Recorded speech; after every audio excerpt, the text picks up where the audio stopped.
Hello दोस्तों, राजवंश सिंह मौली property Gurukul channel में आपका बहुत बहुत स्वागत है। दोस्तों, आज का वीडियो उन लोगों के लिए है जो लोन लेने से डरते हैं।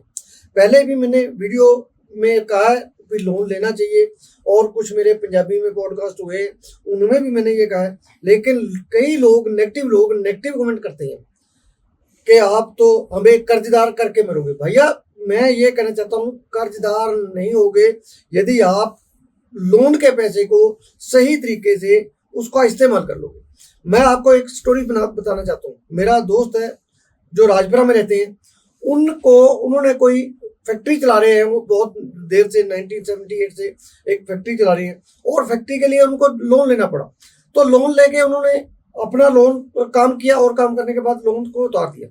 लोन उतारने के बाद दोस्तों उनको मैनेजर ने दोबारा फिर लोन लेने की ऑफर दी। तो उन्होंने कहा कि सर, हमें अभी लोन की जरूरत नहीं है, तो हम लोन नहीं लेंगे। तो मैनेजर ने फिर कहा, क्योंकि मैनेजर को तो टारगेट दिए होते हैं कि आप जितना ज़्यादा से ज़्यादा अच्छी पार्टी को लोन दे सकते हो लोन दो, जितना अच्छे से अच्छा डिपॉजिट ला सकते हो डिपॉजिट लाओ, क्योंकि बैंक वालों को तो काम यही है। तो पार्टी बहुत अच्छी थी। जैसे आजकल सिबिल स्कोर बढ़िया होता है तो उसको लोन मिल जाता है, उसी तरीके से पहले होते थे एनपीए जो नहीं होते थे अकाउंट, उनको बैंक दोबारा कंसिडर करके लोन देता था। तो इन मेरे दोस्त के पिताजी को भी दोबारा लोन दे दिया। हालांकि वो पिताजी इंटरेस्टेड नहीं थे लेने में। जब उनको लोन मिला तो लोन के पैसों से उन्होंने 1998 में राजपुरा के पास एक गांव है, वहां पर जमीन खरीद ली। क्योंकि फैक्ट्री के लिए तो पैसे की जरूरत नहीं थी, लेकिन बैंक ने जबरदस्ती लोन दे दिया। बैंक जो जबरदस्ती लोन जो दिया, उसके पैसों से उन्होंने जमीन खरीद ली। ये 1998 के आसपास की बात है। तो जमीन का रेट था 1.5 लाख रुपए पर एकड़। तो 1.5 लाख रुपए पर एकड़ में जो जमीन खरीदी गई, 12 एकड़ जमीन 18 लाख रुपए की खरीद ली, और खर्चा खुर्चा डाल के 18.5 के आसपास उनको पड़ गई।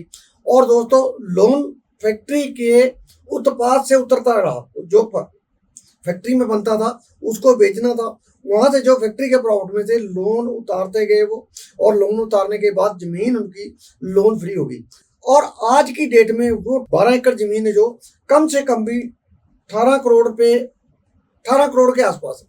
तो दोस्तों, देखने वाली बात यह है कि लोन देना कहाँ है, लोन का पैसा खर्चना कहाँ है।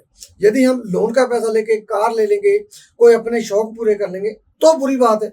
यदि हम लोन के पैसे को अच्छी जगह पे लगा लेंगे, अच्छी इन्वेस्टमेंट में लगा लेंगे, तो ये पैसा आपके लिए काम करेगा। तो इसी तरीके से दोस्तों, मैं आपको ये कहना चाहता हूँ, यदि आपको पैसा कहीं से मिल रहा है तो आप पैसा लो, और पैसे को अच्छे तरीके से उसको यूज करो। M3 का फार्मूला भी यही कहता है। M3 का मतलब है, पहले मनी मेकिंग तो होगी इनके पास, लोन मिल गया इनको, मनी मेकिंग होगी।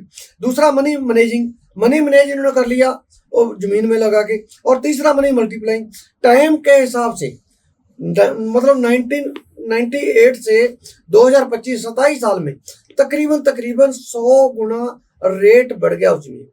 तो दोस्तों, आप देख सकते हो किस तरीके से लोग बैठे बैठाए लोन के पैसे से करोड़पति हो रहे हैं। तो आप लोग, जो लोग लोन लेने से डरते हैं, उनको डरने की जरूरत नहीं, सिर्फ सतर्क रहने की जरूरत है कि लोन का पैसा कहाँ लगना है। Thank you very much.